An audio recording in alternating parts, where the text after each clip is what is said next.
Here's one last thing I was wanted to talk about. I forgot to mention. That's about Bob Dylan.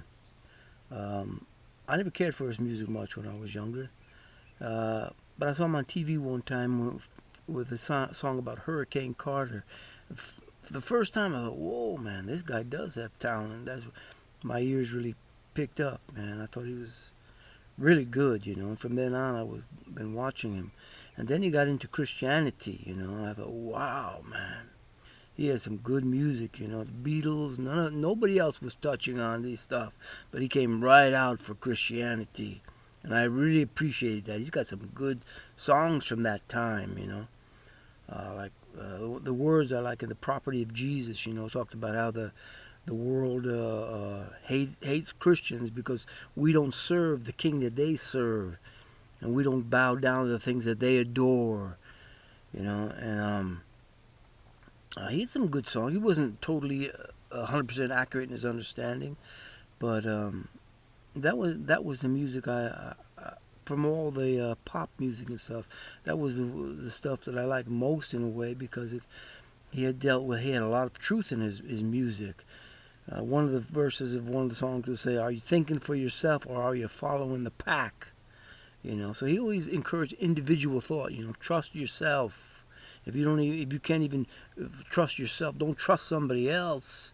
Why be a slave to what somebody else believes? Trust yourself. So a lot of good music. It's hard for me to think how he could be a devil worshiper. And yet there's one interview that he did that sounds like he made a deal.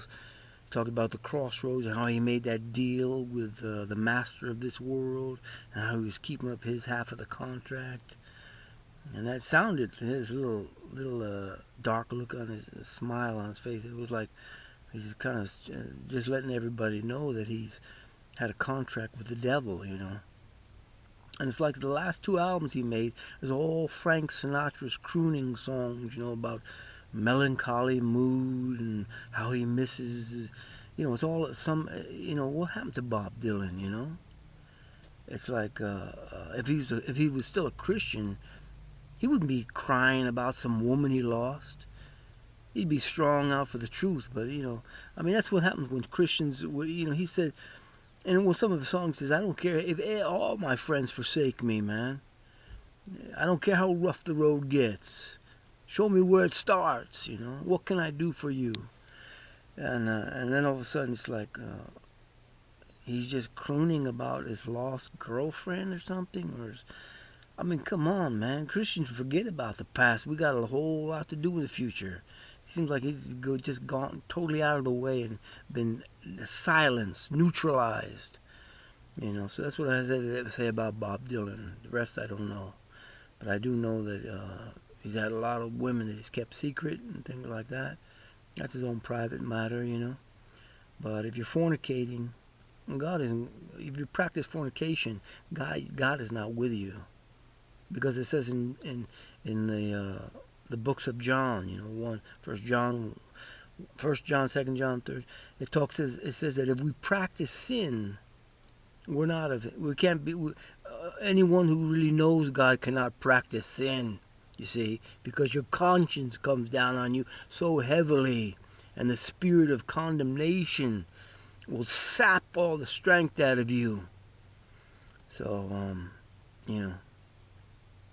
that's the problem there with, from what I've read of Bob Dylan and everything.